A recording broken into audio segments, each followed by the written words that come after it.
Hey folks, what's up? It's Ben Greenfeld. I am in Bulgaria, Sofia, Bulgaria. I'm about to go climb a giant mountain outside of town. I came here to speak to a group of men about how to be healthy, wealthy, and wise. It was for an Infinite Man Summit over here in Eastern Europe. So I've been eating plenty of lamb and rice and unidentified cheese-shaped objects.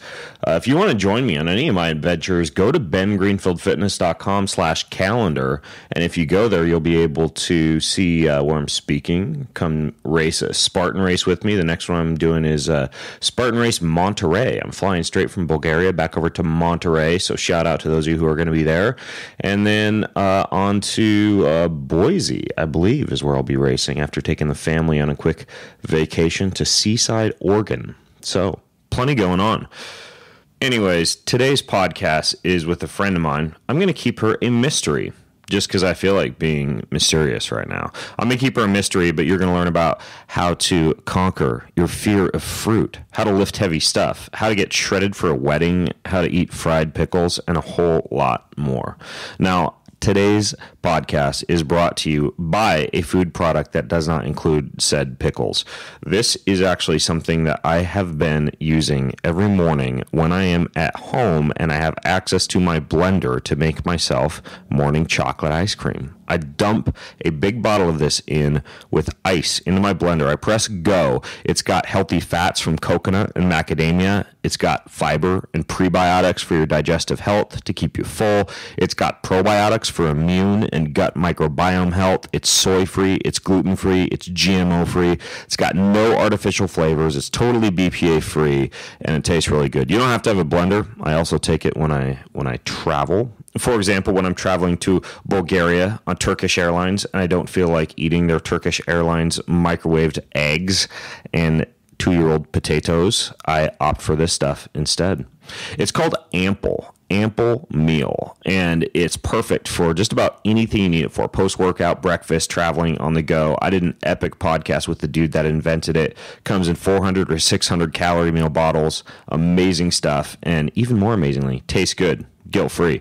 Use code Greenfield for 15% off any order at amplemeal.com. That's Greenfield for 15% off of any order at amplemeal.com. This podcast is also brought to you by something that I used quite a bit recently on my big toe, which I sprained while doing hill sprints up a hill with 2 cinder blocks slung over each of my shoulders, because that's what I do. I've got 2 cinder blocks on chains on a hill behind my house, and when I go back there and run hills, I grab those cinder blocks, I drag them down the hill, then I pick up the chains to work my grip strength, and I walk them back down the hill. But I sprained my toe. So what I use on that toe is a special form of electrical muscle stimulation that uses what's called a dynamic decaying waveform. And this is the type of electrical muscle stimulation that is not that made for TV or as seen on TV, six-pack ab muscle controlling unit, which is kind of cool and it does work. But this one is for recovery. It's for conditioning. It's for performance. It's for massage. It's for warm-up. And it actually can knock injuries out of the ballpark. I actually surround the area that hurts with the electrodes that come with this bad boy, flip it on for 20 minutes, and I heal up incredibly fast. So it's called a Mark Pro. It's the only major recovery product that's FDA cleared for pain relief. Mark Pro, and you get promo code. I don't know why I told you that, by the way. I'm not sure if you really care that it was FDA cleared for pain relief, but it is. So you could use promo code BEN at markpro.com. That's promo code BEN, saves you 5%, which actually saves you a lot, at markpro, M-A-R-C pro.com. In this episode of the Ben Greenfield Fitness Show, if I'm on a super restricted diet or if I'm like not getting enough calories, that's going to drive me to be a lot more neurotic around food than if I'm eating enough and eating a balanced diet that's well nourishing. There's really no evidence that eating a lot of whole fruit has any sort of long-term health effects. Now, if somebody's diabetic or they're trying to be on a ketogenic diet, eating fruit's not necessarily going to support their goals in the short term. A lot of my mental space gets taken up by thoughts about my diet and fitness routine, which isn't ideal, but that mental space gets just like blown out of the water if I'm under eating or if I'm hungry all the time. He's an expert in human performance and nutrition. Voted America's top personal trainer and one of the globe's most influential people in health and fitness. His show provides you with everything you need to optimize physical and mental performance. He is Ben Greenfield. Power, speed, mobility, balance. Whatever it is for you, that's the natural movement. Get out there. When you look at all the studies done, studies that have shown the greatest efficacy. All the information you need in one place, right here, right now, on the Ben Greenfield Fitness Podcast.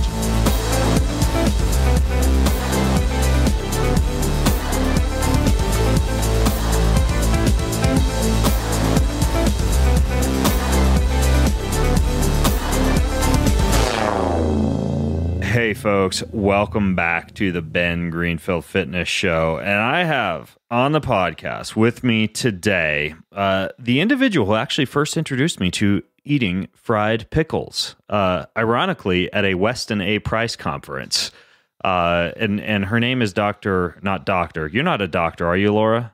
No, probably never will be. You're an RD, not an MD. But regardless, Laura, who I actually met, I'm going to make the Weston A price conference sound really unhealthy. I met her in a cocktail line, drinking alcoholic beverages. And then, like I mentioned, later on, we found ourselves, along with Laura's mom, eating fried pickles at a little southern joint next door to the Weston A price conference. But I think aside from fried pickles and alcohol, we pretty much ate very healthy fare the rest of the time. Right, Laura? Yeah, you're going to make me sound like the worst nutritionist ever, but... Dipping fried pickles in martinis. Actually, I got to know Laura a bit down there at the conference and realized that she's actually a really good wealth of knowledge on things like ancestral diets and principles of biochemistry. And she has a lot of clinical experience working with a lot of people on things like overly restrictive eating and inappropriate exercise and inadequate attention to sleep and stress management. And she actually is, I guess, very much like myself, kind of into like this whole holistic approach to living life in a very healthy way without being overly like orthorexic about every single bite that you put into your mouth, as can be evidenced by the fried pickles and the martinis. And you're about to get married, right, Laura? Yeah, it's, I guess, for a little under 7 weeks from the day of recording. So Nice. Getting there. Nice. I think one of the things we're going to be talking about later on is how you're getting shredded for your wedding. Because I know you wrote a blog post about that recently. And definitely want to delve into some of your ideas.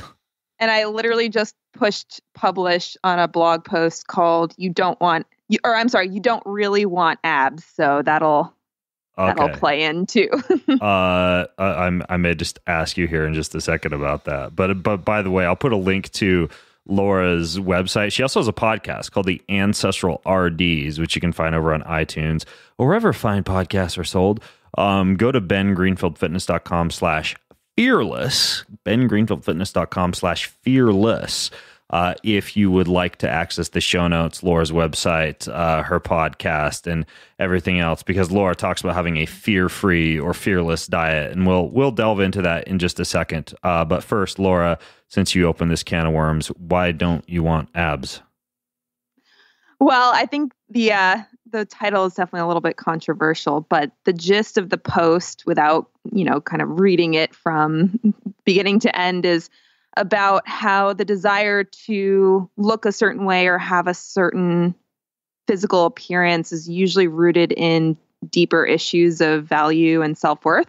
So, and just a caveat, I'm not saying that people who have abs or that if you're working towards getting abs, it's not necessarily a problem. And not everyone who's going towards that appearance is doing it for that deeper issue that I'm talking about in this post. But I work with a lot of people, and I've been through it myself, where that desire to look a certain way, to have a certain level of physical appearance and fitness can actually be driven by feelings of unworthiness, or feelings that if we could just accomplish that goal of looking perfectly, that we would finally be confident, feel accepted by others, and really truly be happy. And I just don't see that happening for people usually. And I didn't see that for myself when I was at my lowest weight and my leanest in college. So it's like I said, it's kind of a super vulnerable post. I was just thinking as I was publishing it, I'm like, it's a good post if you have like a little bit of a panic attack after you push publish. But, right.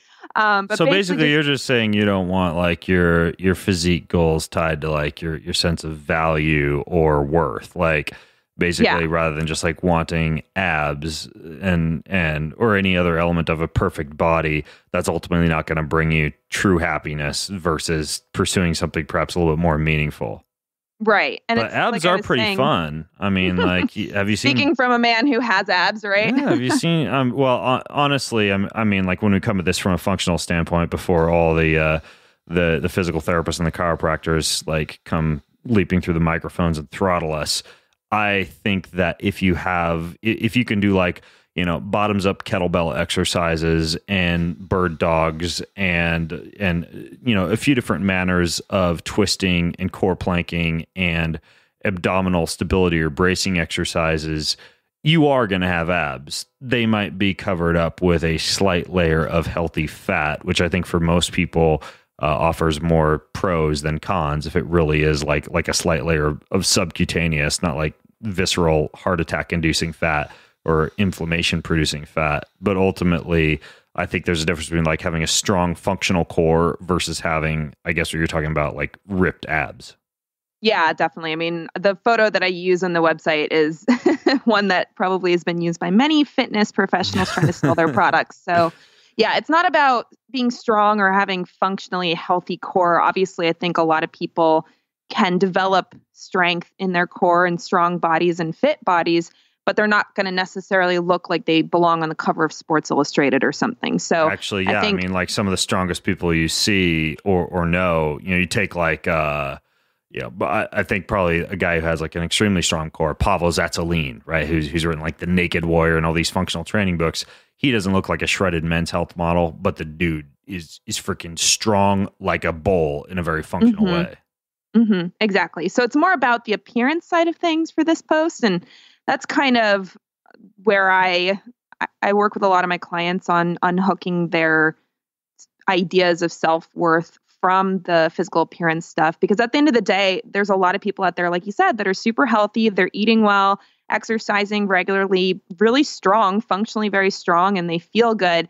But they have this sense of inadequacy because they don't feel like they look like they should, be able to deadlift 300 pounds or something. So it's, and it can cause a lot of problems. I mean, I just see it in my clients a lot where they're just never satisfied and they're never happy. And there's a difference between working towards goals and still living your life and still enjoying your life versus the issue that I see with a lot of my clients where their whole enjoyment of life is hinging on whether or not they can lose the last 10 to 20 pounds or something. And I just think it's really unfortunate because it ends up causing a lot of emotional stress and ultimately it can actually backfire on your actual physique goals.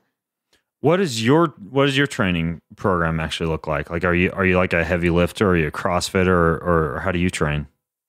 Well, it's changed a decent amount over the last, like 10 plus years. I was a D3 volleyball player for a couple years in college. So in college, I was working out all the time because I literally had nothing else to do. College was very easy. I don't remember if we talked about that. So you played volleyball in college?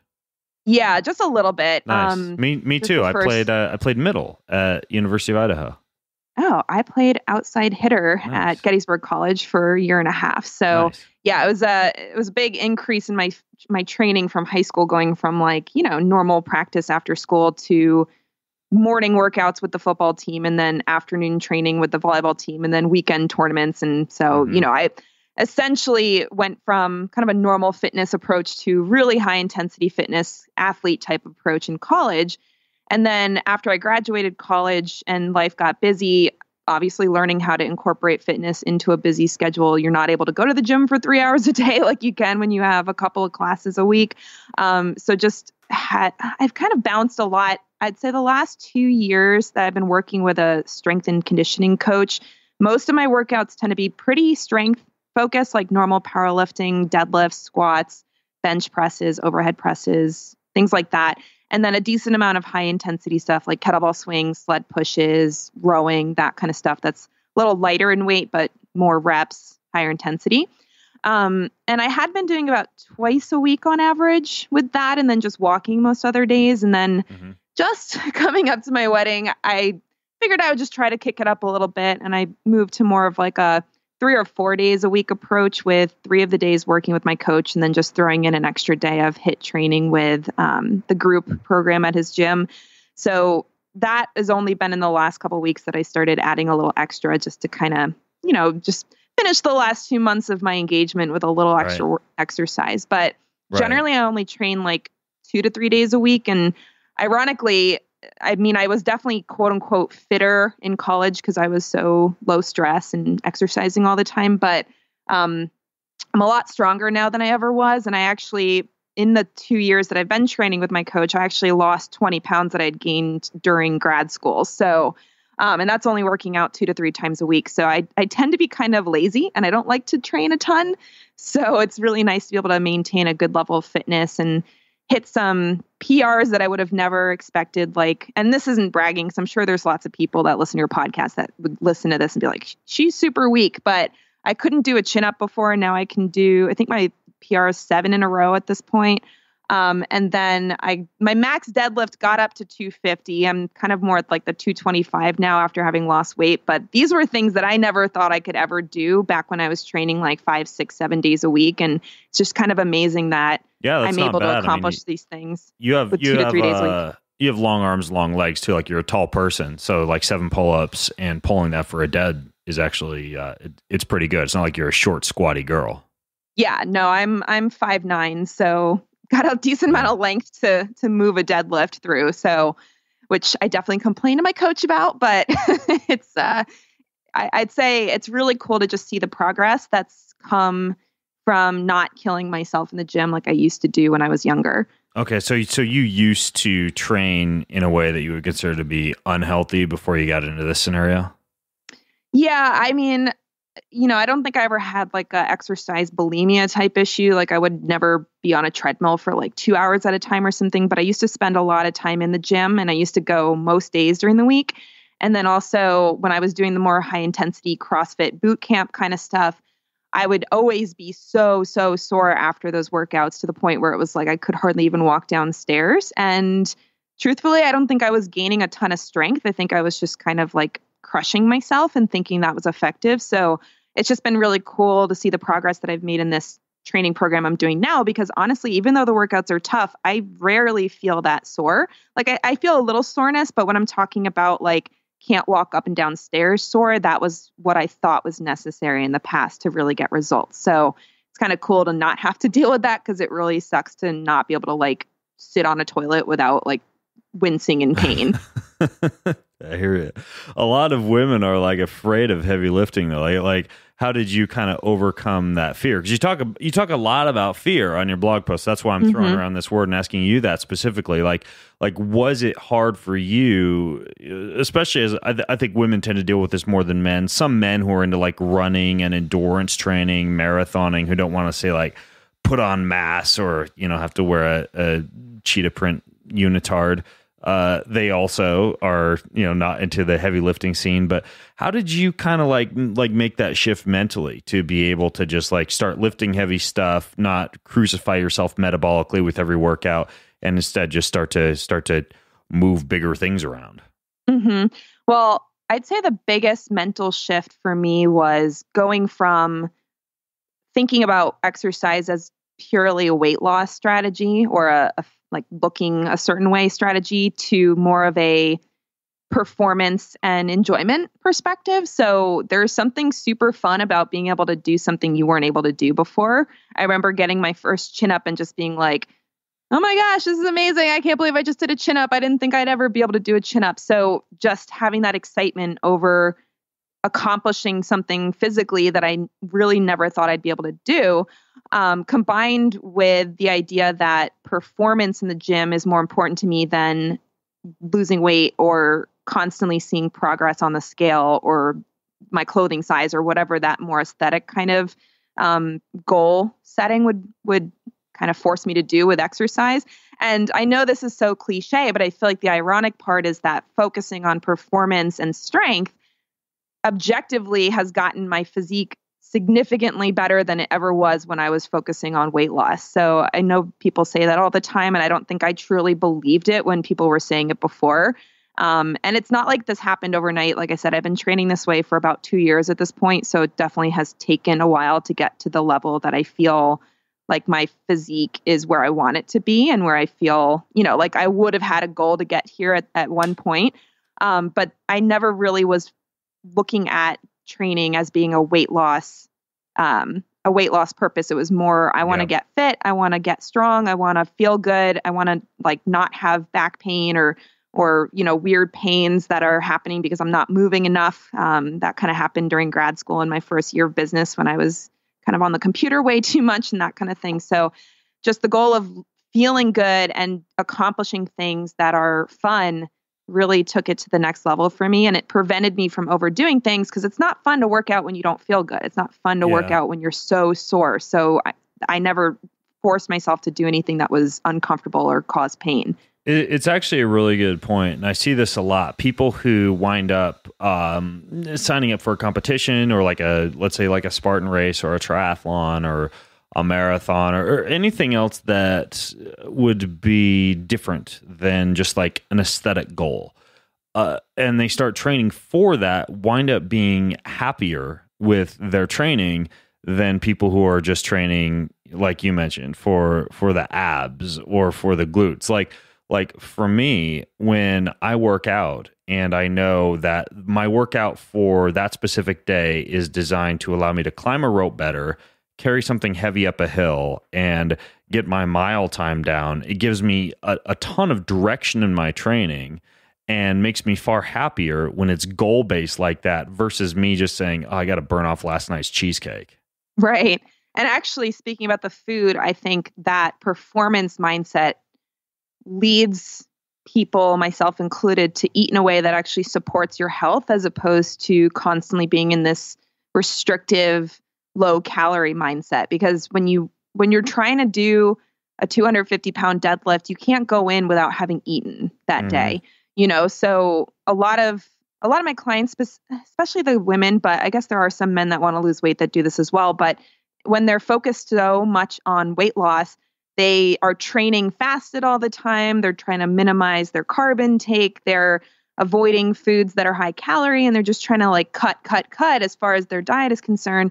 And their performance goes to crap. And then they actually end up gaining weight because they're not supporting their body's optimal performance. So when you have that fat loss mentality nonstop, I mean, it's okay to have periods of time where your goal is fat loss and you're manipulating things to try to accomplish that. But over the long run, if you're eating and training to perform well, I find that the food choices tend to really support good body composition changes, as opposed to stuff that's going to cause HPA axis dysregulation and high cortisol and, catabolic type of hormonal balance. Right. And I see this in I think probably more men than women, but I see it in both people, other than just training to lose weight or training to beat one's body up so you feel really good about yourself, or training for just the metabolic aspect, training to eat and eating to train, right? You see that a lot too, where people literally are just on the treadmill an hour a day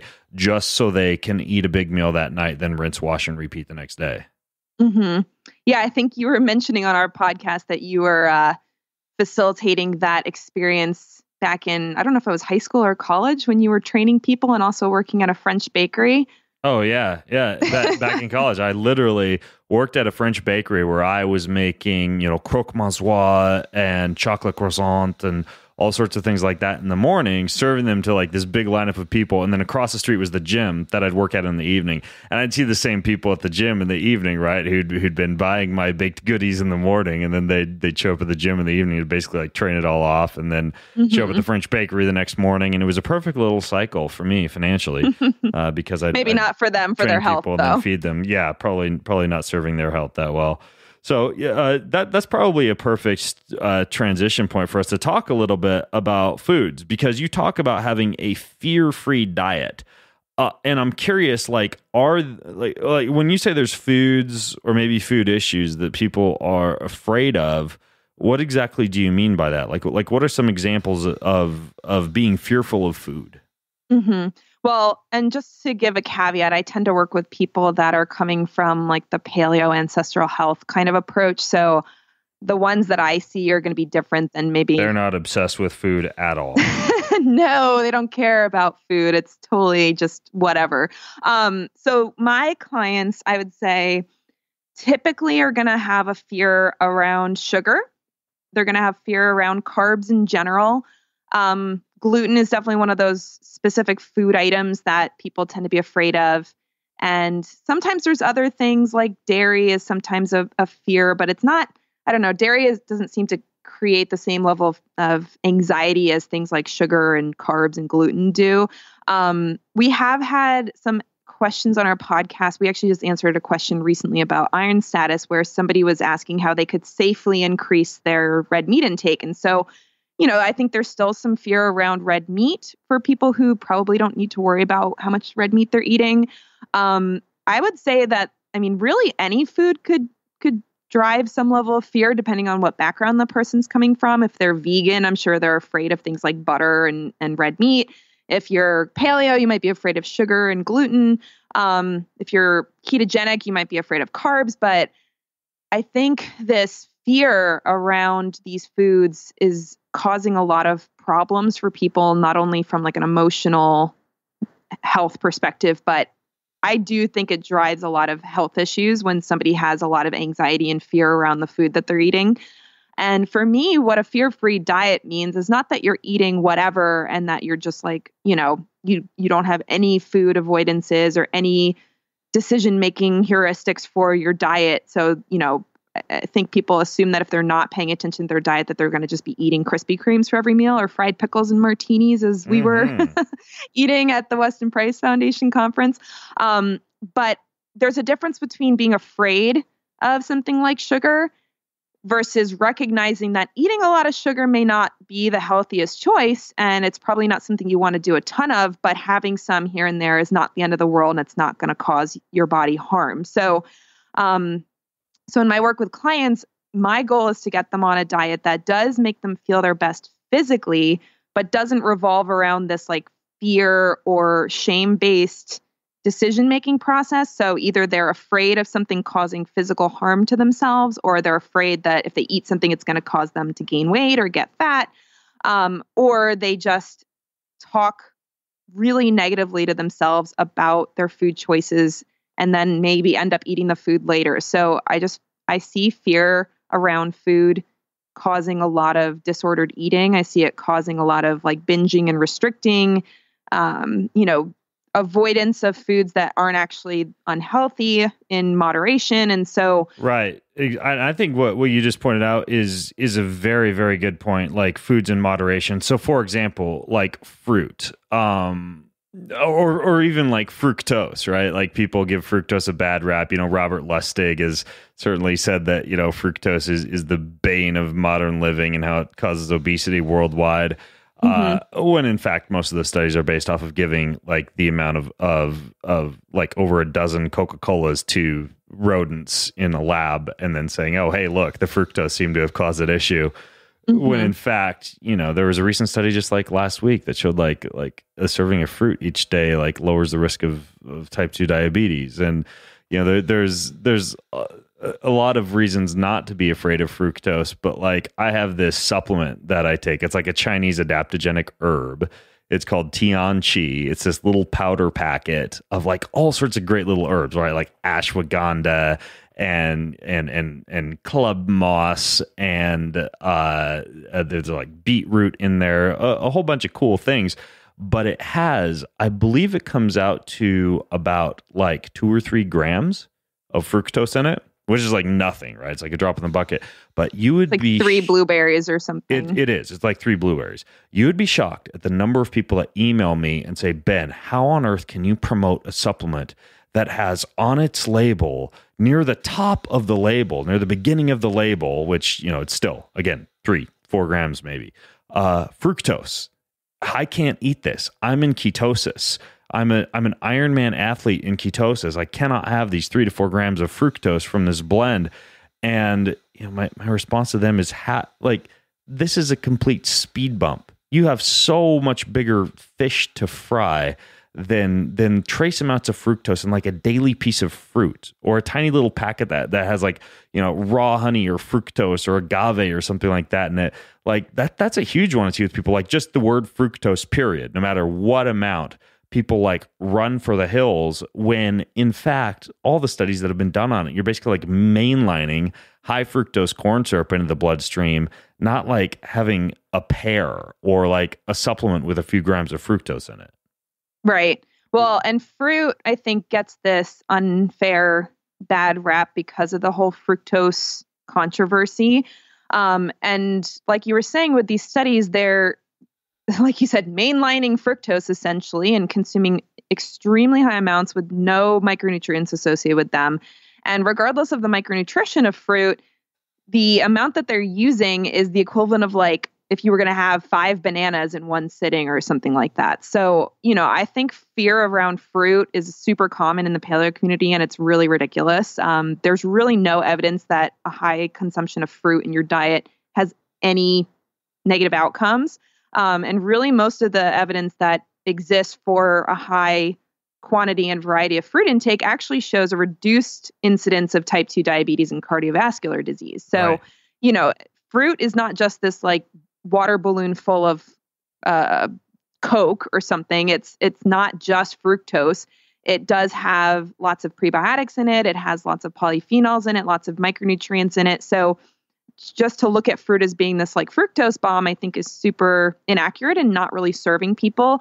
And for most of my clients, especially ones that need more carbs to support the kind of exercise choices that they're doing. So if they're doing things like CrossFit or high intensity interval training or powerlifting, and they need a higher carb intake, fruit's a really easy, convenient source of that. And to be afraid of fruit not only is unnecessary, but it can actually cause problems for them because they end up not getting enough carbs. And then that causes lots of different hormonal issues, HPA axis dysregulation, and all that stuff that comes from an imbalanced carb intake with the type of training that they're doing. So I actually have an article and a podcast about fruit because I have so many clients that are like, oh, I eat lots of fruit. I had like half a banana and half a cup of blueberries today. I'm like, so you had 1 serving or maybe 2 servings if we count it as, half a banana as a serving. So I'm very pro fruit. I think there's really no evidence that eating a lot of whole fruit has any sort of long-term health effects. Now, if somebody's diabetic or they're trying to be in a ketogenic diet, eating fruit's not necessarily going to support their goals in the short term, but there's no evidence that fruit causes diabetes, and there's no evidence that eating fruit for the average person is going to cause problems. Right, exactly. And there are some people, granted, who do have full-blown fructose intolerance, which a lot of times is related to like issues with tight junctions and a leaky gut and things that need to be repaired before someone can have high amounts of fruit. And then some people have small intestine bacterial overgrowth, where some that responds really well to like a low FODMAP diet where you eliminate a lot of fructans and fermentable things like fruit. And, in many cases, those people can get away with like some stone fruits, right? Like apples and pears and do less well with, some of the more fermentable fruits like melons and things like that. But it's a pretty small number of people that fall into that category who need to do like complete fruit elimination or who have some kind of massive fructose intolerance. But yeah, for the most part, I think fruit is a biggie. Now, you also mentioned red meat. And I want to call you out on that just a little bit and find out your perspective on this, because I personally am a little bit, I guess, afraid of red meat, which is, I'm a hunter, I hunt wild game. I eat giant ribeye steaks. Like, I like my meat, but at the same time, based on some of the research I've seen on insulin-like growth factor and growth hormone and constant activation of mTOR pathways and its effect on longevity, even like good grass-fed, grass-finished meat, I actually do limit my especially my red meat intake, right? So I have meat maybe once every 3 days or so. And, for most of my protein in between those days, it's like some eggs, some seeds, some nuts, sometimes some fish, things like that. But I am pretty careful with things like red meat. I mean, can you make an argument that it is prudent in some cases to have moderation of some of these foods or to have like a healthy fear of them? Well, I don't consider fear around food to be healthy no matter what the circumstances are. So having fear around red meat versus choosing to avoid it because you have a health goal that you're working to, I think there's a distinction between the motivational factors there. But as far as a healthy avoidance of red meat, there are definitely some populations that would benefit from keeping red meat intake to a minimum. There are people that do have certain types of genetics that make them more sensitive to saturated fat and having higher levels of cholesterol, which I think there's this assumption that high cholesterol is not a problem at all. And even though it maybe not be as much of a problem as people think it is, having super high LDL or LDL particle size particle number is not really a good long-term situation for people to be in. So anyone who's super sensitive to saturated fat, certainly just the quantity of red meat. So if you're having a 4-ounce portion of steak versus a 14-ounce portion of steak, I'm going to look at that as very different. So somebody having a couple of meals a week where it's a 4-ounce portion is totally different than someone who's slamming like a 10-ounce ribeye 5 nights a week or something like that. Right. So what you're referring to would be like people who have like familial hypercholesteremia, or I believe would be the ApoE? ApoE. Like a GG copy of the ApoE. Like if you've done a 23andMe, you can easily go in and you can look at the SNP responsible for cholesterol or high cholesterol specifically actually being atherosclerotic and see if it's and usually what you'll see is like really high, at least what I've seen, like really high LDL cholesterol in people who are doing, let's say, like a bulletproof or a high fat diet, like 300, 400 plus, and like off the charts ApoB levels and off the charts particle counts.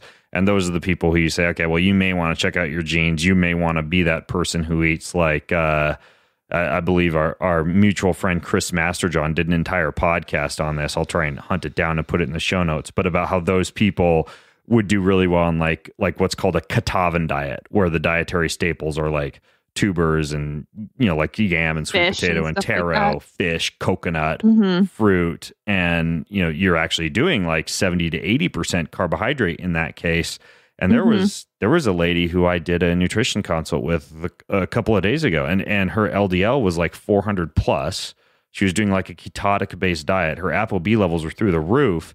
And she had her 23andMe data. So I just, I downloaded her raw data and I looked at that SNP, and sure enough, she had like full blown familial hypercholesteremia. And I told her, hey, you should like stop doing like butter in your coffee tomorrow and switch to a Katavan based diet. So yeah, what you're saying makes sense. Like there are certain people who, maybe fear isn't the right word, but I guess intelligent choice when it comes to some of these foods does have to come into play. Yeah, and again, there's certain conditions like hemochromatosis, for example, if you have high iron levels, which is again a genetic condition. Eating a lot of red meat probably isn't a good idea. Or, for example, my father has very low grade prostate cancer, and there's a lot of research about prostate cancer risk and red meat. And from the research we've looked at, lower red meat intake is better for someone with either a risk of prostate cancer or active prostate cancer. And over the last few years that he had that diagnosis, he's actually had a reduction in his PSA number because of the diet and supplement changes that he's made. My mom's an RD as well, as you mentioned earlier in the podcast, and luckily, he's got live-in nutritionists that are making these decisions for him. I wouldn't say he's afraid of red meat, but he's definitely significantly reduced his red meat intake, and his cholesterol is lower. And he also, like I said, had a lower PSA count the last couple times it's been checked. So there's definitely certain conditions where a lower intake of red meat is a good idea. However, a general fear of red meat as something that causes cancer in any quantity or anything like that, I think is definitely excessive. So usually my approach with diet is variety in all areas of the diet is always better than overeating on any certain thing too much. So maybe that's too much red meat, too many sweet potatoes, too much butter, like anything that you're eating in really high quantities as a large proportion of your diet has the potential to cause problems. Yeah. So variety is definitely super important. I think, quantity of the food you're eating matching the amount of exercise you're doing is important. So someone who's training as a triathlete or, a 5-day-a-week CrossFitter is going to have a different response to high intake of proteins and that kind of stuff than someone who's a couch potato.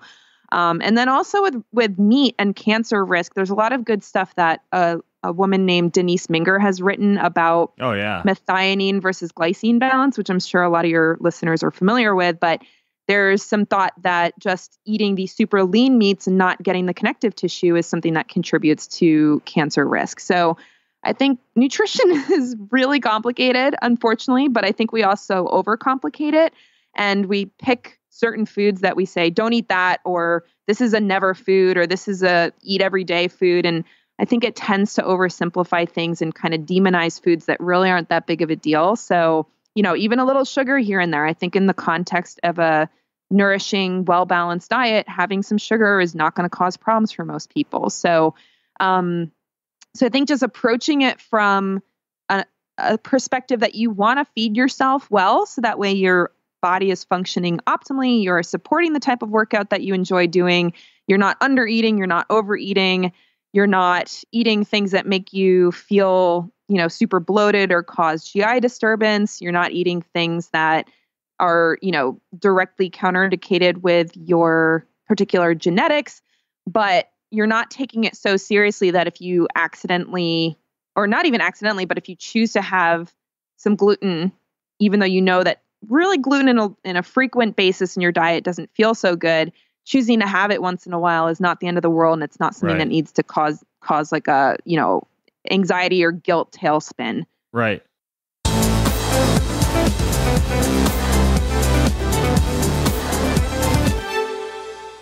I want to interrupt today's show to tell you how to turbocharge your brain with 725 milligrams, count them, milligram by milligram, of brain vitamins, or as some folks say, vitamins. Alpha-GPC, taurine, L-theanine, and DMAE are all compounds that have been shown to do things like increase focus and cognitive power output, memory, cognition, and they're all natural amino acids.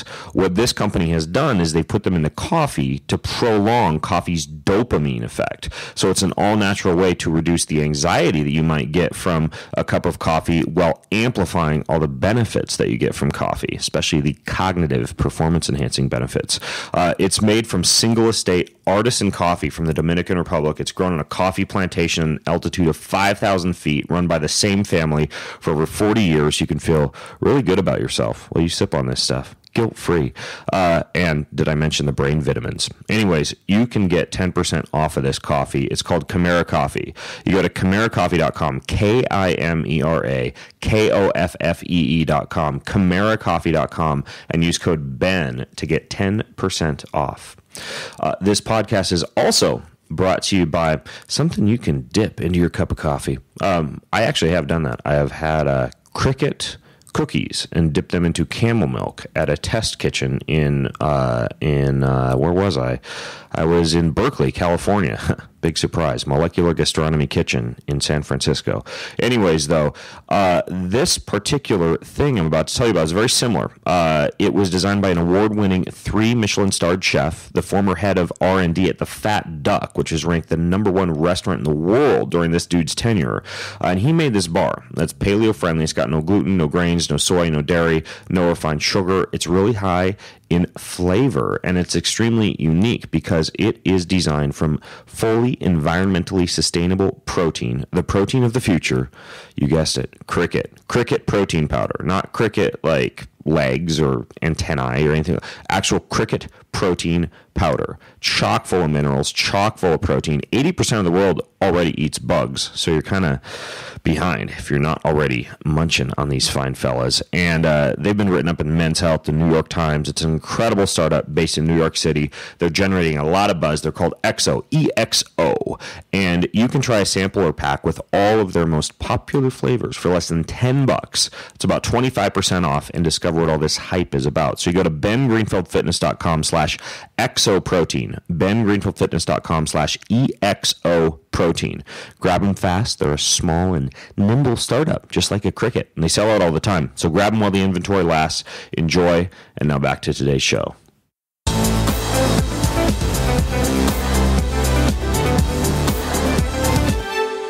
Now, speaking of like, diets and things like that, you did a diet that I personally find fascinating because I've heard about it before, and it's like based on the Bible, which is really interesting. Are you familiar, by the way, with A.J. Jacobs? I think it's A.J. Yeah, it's A.J. Jacobs, and the guy that wrote the book about how he did like the year of living biblically. Have you heard of him before? I'm not. Okay, so A.J. Jacobs is freaking hilarious. And I'll link to this book in the show notes over at bengreenfieldfitness.com/fearless for anybody that wants to follow. But he tried to follow every biblical law that existed, right? So he didn't shave his beard at all, and he wore special clothing. And he would I think it was in front of strip clubs or areas where there were prostitutes or strippers or whatever. He would, because the Bible says to do this, throw stones at adulterers, meaning he would literally take tiny pebbles and he would throw them at men who were with hookers and stuff like that as he'd walk down the streets, or women who were dressed provocatively. And hilarious guy. It's called The Year of Living Biblically. I'll put a link to the book again in the show notes. But you didn't throw stones at adulterers, but you did this thing called the Daniel fast. Can you fill me in on what this Daniel fast thing is?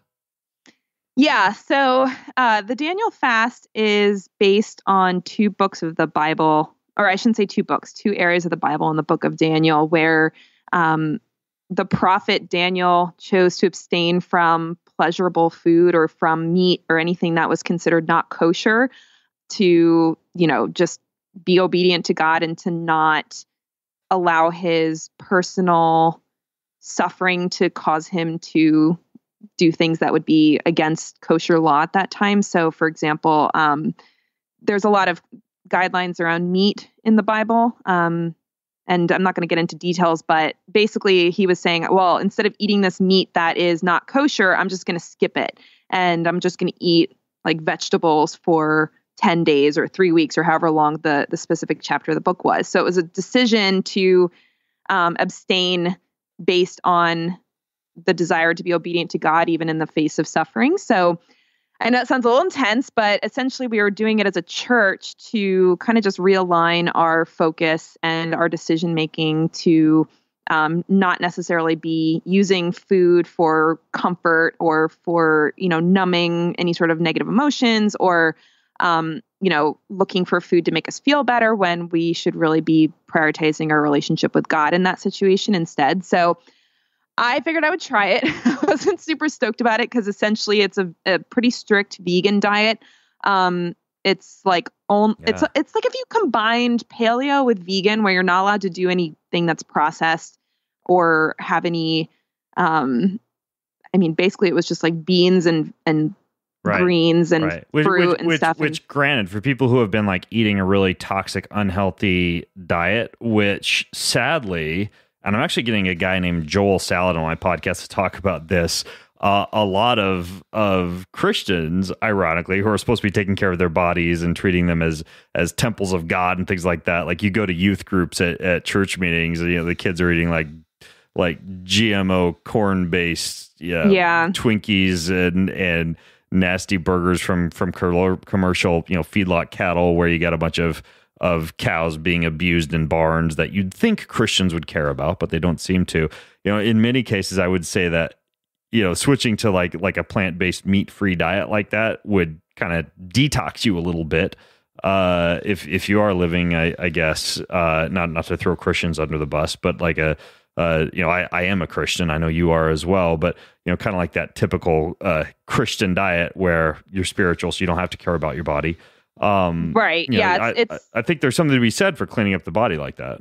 Mm-hmm. Yeah. There's a level of, I would say, disregard for physical health that is common in the American Christian church. And it's unfortunate because I think there is a lot of benefit to taking care of yourself from a spiritual perspective, but or taking care of the planet, right? Like taking into consideration when you're eating a chicken wing at a Christian, I don't know, like a whatever, like the local Super Bowl party at your church, you may want to actually consider whether or not that came from a farm where they're raping the soil and keeping a bunch of chickens basically cooped up in a giant pen and abusing God's creatures versus, like free range pastured animals, exposed to rotational grazing and taking care of the soil and taking care of the planet. I mean, like, in my opinion, not to go down too deep of a rabbit hole, that's the way we should be treating the planet, and that's the way we should be treating God's creatures.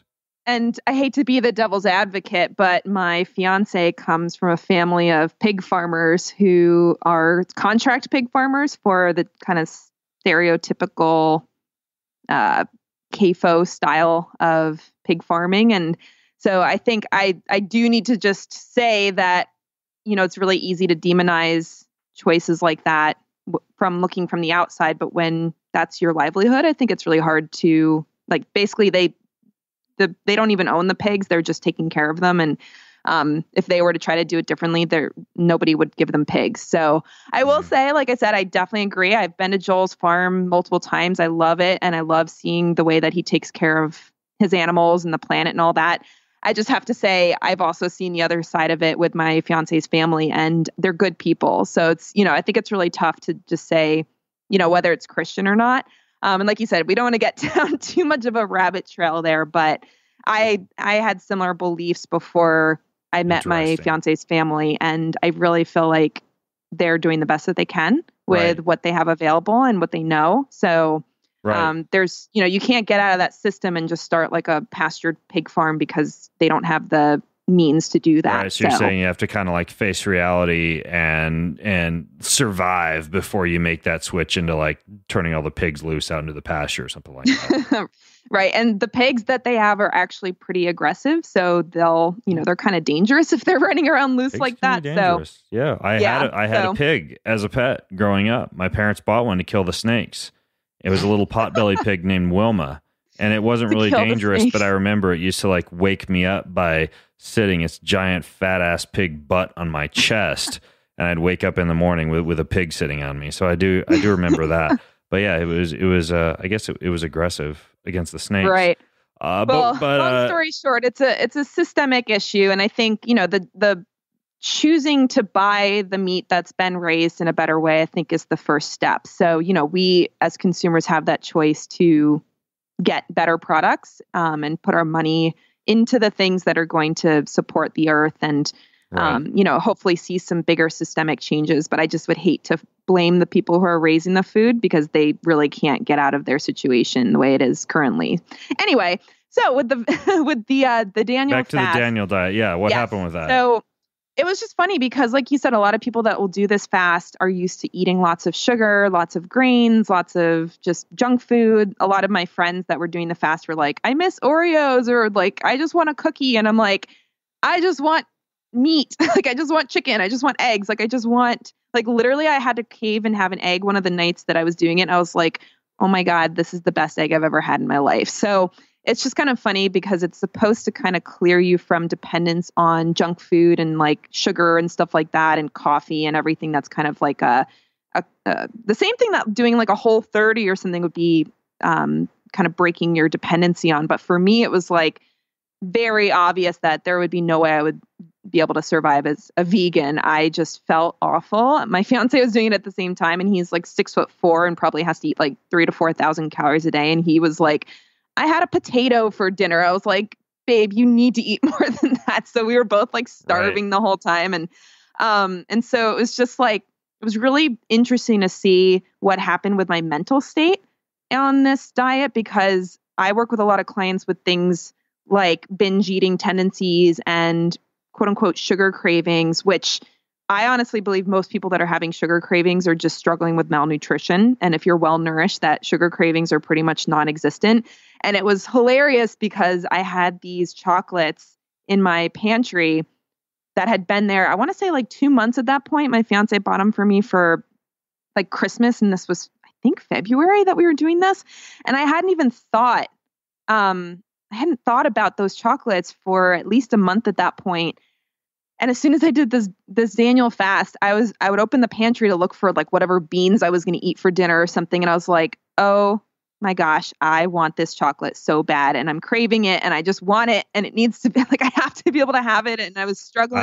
I feel the same way. Yeah. I've been doing, so once a week, starting in January, I started doing 24-hour fasts where like on Saturday night, I'll stop eating and then I'll have like a big family dinner with the family on Sunday and not eat between like Saturday when I go to bed and then Sunday dinner.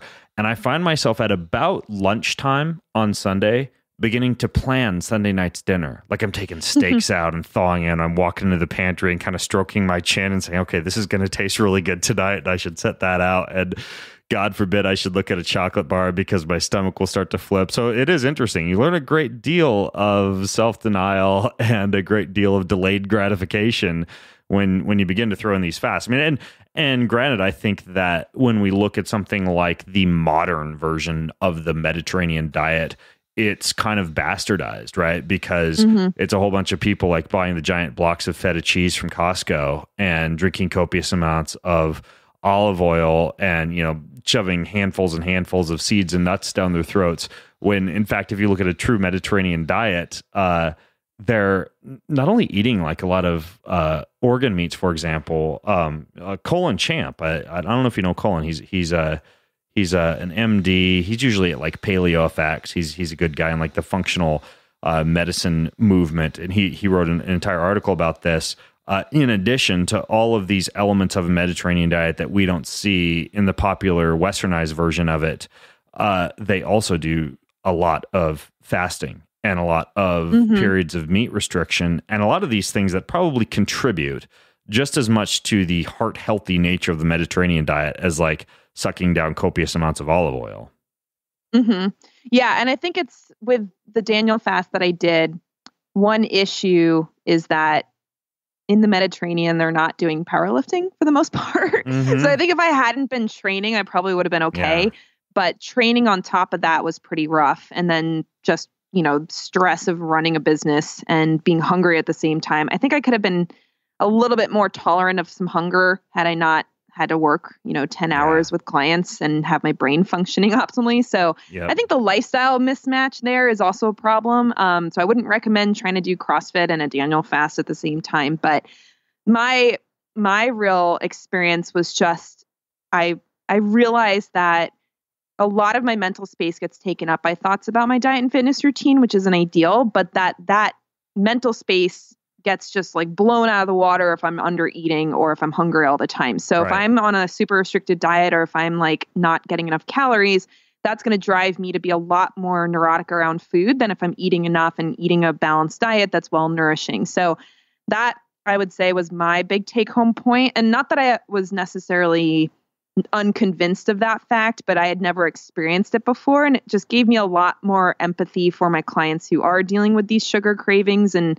feeling neurotic around food because they're on such a restrictive plan and they just like feel like they either can't eat anything or they end up, being 1,000 calories short every day because they just avoid so many different foods. So it was just it was an interesting experience. I also turned into kind of a butthead during that time. I was like I already struggle with some impatience and I was just like fully impatient with everything. And my poor fiance was like, just, tolerating my meanness during that time. And he was like tired himself from the fast. So I just thought it was interesting to see like what kind of negative mood and mind or mental effects happen when you're malnourished. So yeah, I hear you. And, the other thing I think that you just highlighted is the fact that, maybe ancient man wasn't doing a ton of powerlifting or, like when I'm trying to follow what you hear a lot of trickle down advice from in like the ketogenic community, right? Like eat 20 to 30 grams of carbohydrates per day only, or, have a 8-hour compressed feeding window and only eat 16 or fast for the other 16 hours of the day.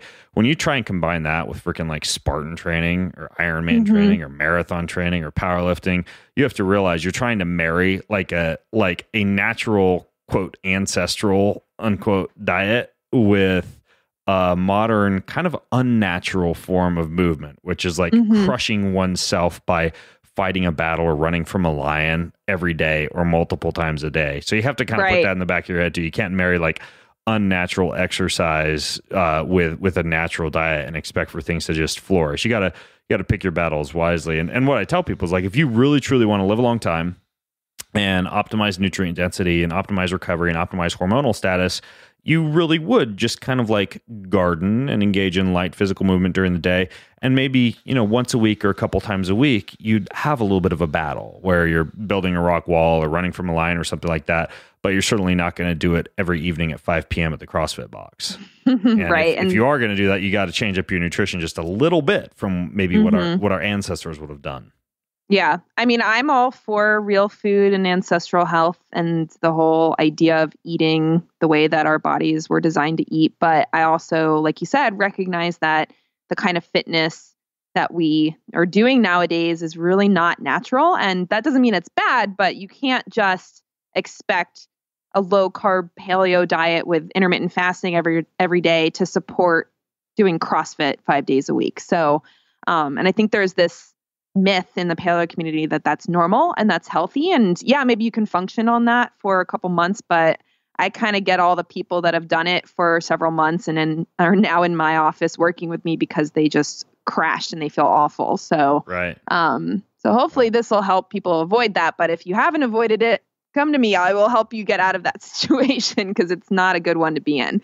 Now, we've already established the fact that you're okay with fried pickles here and there, even though I was a little bit shocked. I thought that the fried pickle that we had was going to be like a giant fried pickle, like an actual pickle that was fried or like lightly a breaded massive, like Amish kosher. Yeah, like a giant fried Twinkie, but it was like sliced pickles, like French fries, which I was okay with. They were okay, but it ruined my fantasies of what a fried pickle actually would be or could be. Well, listen, I can't apologize for you having, inaccurate expectations, but I will say the pickles we had were not the best ones I've ever had. So just putting that out there. I don't want that to be your only. It's like I had my first dirty martini at a bar in Hicksville, Ohio, and it was awful. There's a town named Hicksville? Yes. Oh. And I had a dirty martini there because they ran out of dark beer and it was horrible. And I'm like, you know what? Maybe I'm not into dirty martinis, but I'll probably try one more at a nice restaurant at some point just to see if I'm really not. So don't knock the pickles just from the one experience you had. I have had some pretty good ones before. But to be fair, when I have fried pickles, I usually have like 5 slices and then I'm done. I don't eat the whole basket. Yeah, I don't think we ate the whole basket. Anyways, and I think you offended the waitress because she was like, you didn't like them. And you're like, you said these were lightly breaded and they're like mostly breaded. Yeah, it was mostly bread with a tiny little pickle particle on the inside. However, so we know you're okay with fried pickles and booze, but what do you use supplements and or drugs like in your own nutritional philosophy and as a nutritionist and as like you've got a podcast called the Ancestral RD. What's your take on sups or gear, as they say in the bro science world? Mm-hmm. Well, as for me, I'm a very heavy cocaine user. Yes. No, I'm just kidding. That's how I stay so perky. No, I'm just kidding. Supplements, honestly, I'm kind of inconsistent with my supplement use, and that's just because I get lazy. But there are some micronutrients that I tend to try to supplement with because of some genetic SNPs or SNPs that I personally have that make me need a little bit more of those. So there's the 23andMe thing that people can do. Feel free to expound on that, by the way. Yes, I will. So the 23andMe test that will analyze your DNA from your saliva. There's a couple of different ways that you can get that analyzed. And one of the ways is something called NutraHacker. Now, the caveat is that this is all very hypothetical. NutraHacker? Mm-hmm. Is that like a website? And it sounds like NutraHacker.com? Yes. Okay, and they cool. will do like an analysis of your SNPs, which is basically just your particular genetic code and the different possible combinations of genes that people can have. Gotcha. I see now. NutraHacker spelled with an A, not an I. Yes, NutraHacker. Cool. I'll link to this in the show notes for people who want to check it out.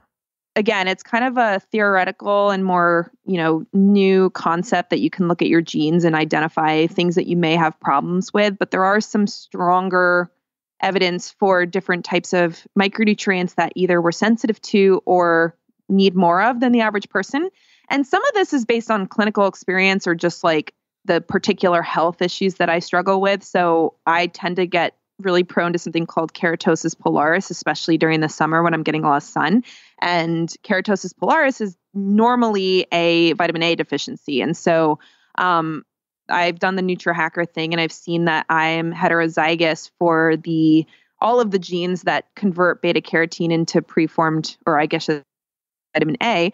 So that just supports my experience that if I'm not either eating liver, using liver supplements, or supplementing with vitamin A on a regular basis, I tend to get things like the keratosis pilaris, acne, hormonal imbalances, that kind of thing. So there are some nutritional stuff that I use. I also use some, I don't know if I would call them adaptogens. They're more like amino acids that support HPA axis function and GABA production, because again, this NutriHacker report, as well as my personal experience, has shown that I tend to be an anxious person, and I tend to, I would say, probably overproduce the excitatory neurotransmitters and underproduce the inhibitory ones like GABA. So I lately have been trying to more consistently take L-theanine and phosphatidylserine, which can help with the excessive symptoms of anxiety and overstimulation from either that's really good stress for like lowering nighttime cortisol and things like that too, right? Yeah, so I don't use a ton, so it doesn't like I don't know if this ever would get to the point where it would like totally zonk someone out, but I just use a little bit to take the edge off of the stress that I'm under right now, because I run my own business. I'm planning a wedding.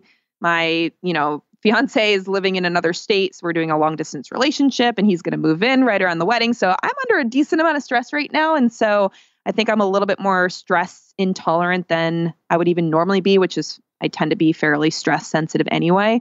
So I've been using these to kind of keep my neurotransmitters a little bit better balanced, while also incorporating stress management practices, getting a lot of sleep, not overtraining, eating enough, eating carbs, that kind of stuff. So I wouldn't say I use anything that's like super fancy or really making any sort of night and day difference. I just try to make sure that my micronutrient status is balanced. If I'm not eating liver, again, I really want to make sure that I'm taking vitamin A and some of the B vitamins based on my personal MTHFR type mutations. And then, like I said, those stress supporting products that, and once in a while I'll use lavender or something called Lavella, which is a lavender oil, which is supposed to have similar efficacy to, I don't know if it's Xanax or just an anti-anxiety medication in general, but that can sometimes help if I'm extra stressed. So I'm a huge fan of lavender. I smear it on my upper lip, and I also give it to my kids before they go to bed at night. It's in my go-to travel kit. Like, it's just one of those natural things that you can, I mean, sure, you can like pop like whatever CBD and microdose melatonin and GABA and all these relaxing things, but lavender just seems natural, right? It's just like a completely natural thing, easy to travel with. So I love that for diffusing, for example, and for relaxation. It's an interesting model though. So basically what you do is you'll use NutriHacker, you'll feed someone's genetics or your own genetics into that. I assume you can just like download your raw data from something like 23andMe, and then you choose your supplements based on the specific things that you might have deficits in or difficulty producing. Well, I would say it was more of a confirmation type approach to my personal supplement use. So a lot of the supplements that I've been using in the past couple of years were more based on research of certain symptoms and things that I was struggling with. So again, I tend to struggle with that keratosis pilaris occasionally, and doing the research showed me that vitamin A is an issue. And I just used the NutriHacker to kind of confirm what I was doing, which ironically, most of the stuff I was already taking from my own clinical understanding and experience ended up lining up pretty well with the NutriHacker stuff. So I wouldn't say it's like to the level of working with someone one-on-one where they can look at your symptoms and look at what you're currently doing, look at your diet. Cause you may eat liver and then you don't want to be supplementing with vitamin A on top of that necessarily. So your diet is going to affect what you're going to need to supplement with. Your symptoms are going to affect what you need to use. Your lifestyle is going to affect it. So for me, again, being under all this stress and being a little bit more conscientious about using the stress management type supplements. But when I'm pretty chill, or, if I'm not feeling super stressed, I'll just skip them because it really is not that big of a deal. So I would say most of my decisions are based on my knowledge of nutrition and supplementation that I've developed over the last several years of study and working with clients and all that. But then the NutriHacker thing was just kind of like a confirmation and just gave me a little bit more to look into as far as what else could help me feel better, what else could benefit my skin health, which tends to get screwed up when I'm stressed. What else could potentially help with athletic performance. So and at the end of the day, I highly focus on balanced nutrition intake first, and then use supplements as like a kind of bonus safety net, essentially. Gotcha. Is there, and we're getting towards the end of the show, but is there like one specific, not to turn this into like a supplement sales podcast or anything like that, but like one specific supplement or nutrient that you find based on these analyses a crap load of people are deficient in, or a lot of people benefit from? I wouldn't say based on the NutriHacker things. I've only had a couple of clients that had that data to work with, but right. I would say from a clinical and food intake perspective, vitamin A is a really one that I see a lot of people not getting in their diet or their supplements. And I think it's a problem, especially in the atmosphere of like vitamin D being like the hot vitamin lately, because vitamin D and vitamin A balance each other. And if you take a ton of vitamin D and you're not getting preformed vitamin A in your diet or your supplements, then you actually are at risk for overdosing on vitamin D and developing vitamin A deficiency type symptoms.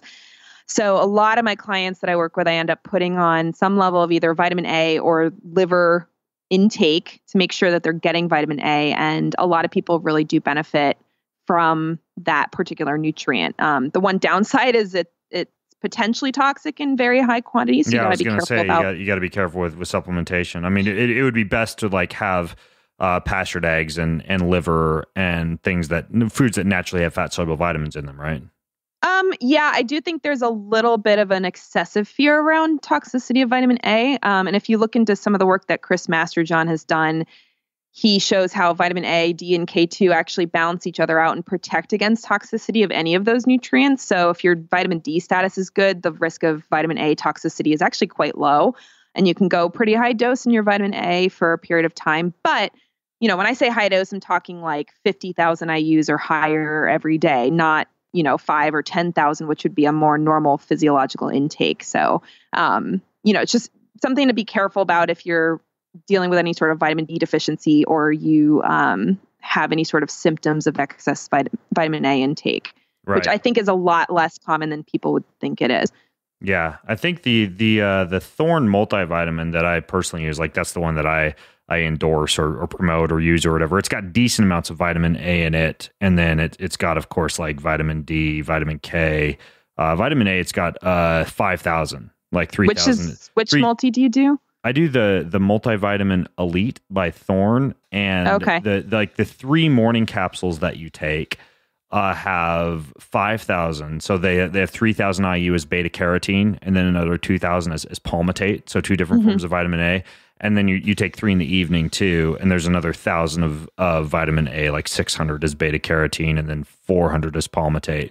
And yeah, then that's like vitamin D and vitamin K and everything in it as well. So yeah, Thorne tends to be a good company in general. I see a lot of multis that have just a ton of beta carotene in them and no preformed vitamin A. So you just want to be careful with multis that you're not getting like 15,000 IU of beta carotene, because that can actually potentially increase cancer risk to have that much beta carotene.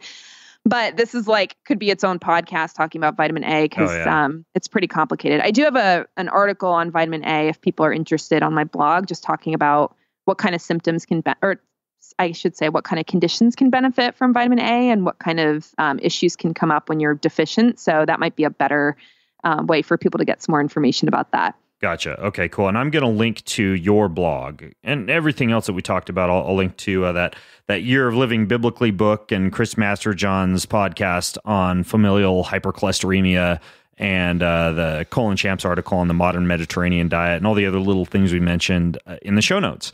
And if you're listening in, you can access those over at bengreenfieldfitness.com/fearless. That's bengreenfieldfitness.com/fearless. And you can also go and, of course, check out Laura's podcast and her blog.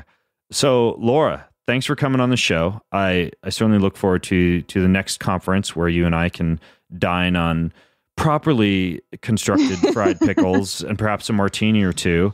And I really appreciate your time and sharing all this stuff with us. Thanks, Ben. Well, thanks for having me on. It's been really great getting to meet you this year. And like you said, hopefully we'll see each other at a conference in the future. Awesome. All right, folks. Well, until next time, I'm Ben Greenfield signing out from bengreenfieldfitness.com. Have a healthy week. You've been listening to the Ben Greenfield Fitness Podcast. Go to bengreenfieldfitness.com for even more cutting-edge fitness and performance advice.